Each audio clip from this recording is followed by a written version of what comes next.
Hi hello എല്ലാവർക്കും സുഖമാണെന്ന് വിശ്വസിക്കുന്നു. ഇന്നത്തെ നമ്മുടെ വീഡിയോ എന്ന് പറഞ്ഞിട്ട് ഒരു മ്യൂസിയം കാണാൻ വേണ്ടി പോട്ടെന്ന് വെച്ചാൽ എൻ്റെ ഫാമിലിയിലെ പുള്ളിക്കാരിയുടെ കൂട്ടുകാരിയുടെ മ്യൂസിയത്തിൻ്റെ ഇനോഗ്രേഷനാണ്. സോ അങ്ങോട്ട് പോവാണ്. നമ്മൾ സൈക്കിളിൽ പോകുന്നത് കൊണ്ട് തന്നെ എനിക്ക് സൈക്കിളിൽ പോകുന്നതിൻ്റെ വീഡിയോ എടുക്കാൻ പറ്റത്തില്ല. അപ്പോൾ ഇതാട്ടോ ഇതിൻ്റെ എൻട്രൻസ് എന്ന് പറയുന്നത്. ഇത് ആരൊക്കെയാണെന്ന് എനിക്ക് അറിഞ്ഞുകൂടാ.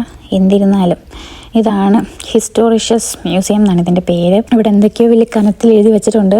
പിന്നെ ഈ ഹിസ്റ്ററി നമുക്ക് പണ്ടേ അങ്ങനെ ഫുൾ വായിക്കാനുള്ള താല്പര്യം ഇല്ലാത്തതുകൊണ്ട് തന്നെ ഞാനത് ഫുള്ളൊന്നും വായിച്ചില്ല. അത് ഇതിൻ്റെ അകത്ത് വരട്ടെ. എനിക്ക് ഭയങ്കര ഇഷ്ടപ്പെട്ടു. നല്ലൊരു എന്താ പറയുക, ഒരു ക്ലാസിക് ലുക്ക്. ഒന്നും വലിച്ചു വാരി ഇങ്ങനെ കുരുരാന്ന് വെക്കാതെ എല്ലാം അതിൻ്റേതായ രീതിക്ക് ഇങ്ങനെ വെച്ചിട്ടുണ്ട്. ഇതെന്നൊക്കെ പറഞ്ഞിട്ടുണ്ടെങ്കിൽ ഞാനിപ്പോൾ നിൽക്കുന്ന സ്ഥലത്തിൻ്റെ ഒരു എന്താ പറയുക മാപ്പ് പോലത്തെ ഒരു സംഭവമാണ്. രൂപരേഖയോ മലയാളത്തിൽ അങ്ങനെ പറയുന്നു. പിന്നെ ഇതെന്നൊക്കെ പറഞ്ഞ് ഈ പഴയ കാലത്ത് ആൾക്കാർ യൂസ് ചെയ്ത അതിന് കത്തിയോ വാളോ എന്തൊക്കെയോ സംഭവങ്ങളാണ്.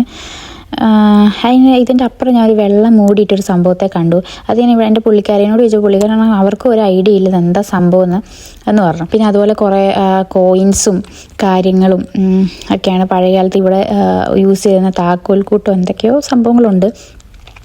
അങ്ങനെ ഞാനും കൊച്ചുമാണ് ഇതെല്ലാം കണ്ട് ബോറടിച്ചിങ്ങനെ അങ്ങോട്ടും ഇങ്ങോട്ടൊക്കെ എന്തെങ്കിലുമൊക്കെ കാണേണ്ടതെന്ന് ഓർത്തിട്ട് അങ്ങോട്ടും ഇങ്ങോട്ടും തേരാപ്പാര നടക്കുമായിരുന്നു. ഞാൻ വെച്ചാൽ ആരും വരില്ലായിരിക്കും എന്നൊക്കെ വിചാരിച്ച് നമ്മൾ കുറേ നേരം കഴിഞ്ഞപ്പോൾ ഒത്തിരി ആൾക്കാർ വന്നിട്ടുണ്ട്. ഇതെന്തൊക്കെയോ ഒരു പേപ്പർ കട്ടിങ്സ് ആണ്. പക്ഷേ എനിക്കിതെന്താണ് സംഭവം എന്ന് എനിക്ക് മനസ്സിലായില്ല.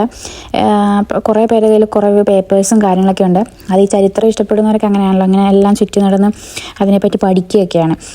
ഞാനിങ്ങനെ എന്തോ സംഭവം അങ്ങോട്ടും ഇങ്ങോട്ടും വീഡിയോ എടുത്ത് ഞാൻ നടക്കുന്നു. അത് കഴിഞ്ഞ് കുറേ നേരം കഴിഞ്ഞപ്പോൾ വിശന്നിട്ടാണ് കുടലും കഴിഞ്ഞപ്പോൾ പുള്ളിക്കാരെ എന്തുകൊണ്ട് കഴിക്കാൻ നിർബന്ധിക്കില്ലെന്നൊക്കെ ഓർത്തിരുന്നപ്പോഴേക്കാണ് അവിടെ അവരാണെങ്കിൽ ഒരു ബ്രെഡും പിന്നെ കുടിക്കാനുണ്ടായിരുന്നു. എനിക്ക് ഈ സംഭവം കുടിക്കാൻ വലിയ ഇഷ്ടമൊന്നുമല്ല. പിന്നെന്താ ഗതി കെട്ടാ പട്ടി പുല്ലും തിന്നെന്ന് പറയുന്ന പോലത്തെ അവസ്ഥയായതുകൊണ്ട് അതെങ്കിലും കുടിച്ച് വിശപ്പടക്കുകയാണ്.